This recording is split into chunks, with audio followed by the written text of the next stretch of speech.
ಕವಿತೆಯ ಶೀರ್ಷಿಕೆ ಅವಳ ಪಾತ್ರ. ಸಾಹಿತ್ಯ ಮಂಜುನಾಥ ಭಟ್ ವಜ್ರಳ್ಳಿ. ಕೈಚೀಲ ಹಿಡಿದು ಅಂಗಳಕ್ಕೆ ಬಂದರೂ ಜಗುಲಿಯ ಕಿಟಕಿ ಕರೆಯಲಿಲ್ಲ. ಆಯಾಸವಿರಬಹುದು. ತುಂಬು ಗರ್ಭಿಣಿ ಅವಳು. ರಾತ್ರಿ ಇಡೀ ಸುರಿದ ಮಳೆ, ತಂಪು, ಥಂಡಿ, ನನ್ನೆದೆಯ ಮೇಲೆ ಬಿಸಿ ಬಿಸಿ ನೀರು. ಅವಳು ನನ್ನೆದೆಯಲ್ಲಿ ತಲೆ ಇಟ್ಟಿದ್ದಳು. ಪ್ರಶ್ನೆ ಕೇಳಲಿಲ್ಲ ಅವಳು, ಯಾವ ಮಗು ಬೇಕೆಂದು.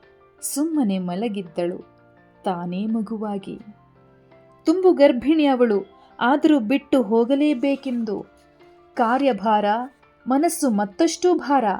ಖಾಲಿ ಕಿಟಕಿಗೆ ಕೈಯಾಡಿಸಿ ಹೊರಟೆ. ತುಂಬು ಗರ್ಭಿಣಿ ಅವಳು. ನೋವು ಶುರುವಾಗಿರಬಹುದು. ನನ್ನ ಕರೆದಳೇನೋ ಗೊತ್ತು ಅವಳಿಗೆ ನಾನಿಲ್ಲವೆಂದು.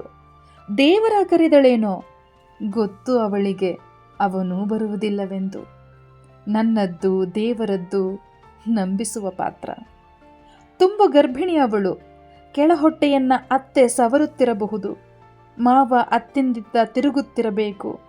ಕೊಟ್ಟಿಗೆಯ ಹಸು ಅಂಬಾ ಎಂದಿರಬೇಕು. ಏನು ಕಲ್ಪನೆ, ಯಾಕೆ ಕಲ್ಪನೆ? ಅಲ್ಲಿಲ್ಲದವನಿಗೆ ಕಲ್ಪನೆಯೇ ಬದುಕು. ತುಂಬು ಗರ್ಭಿಣಿ ಅವಳು.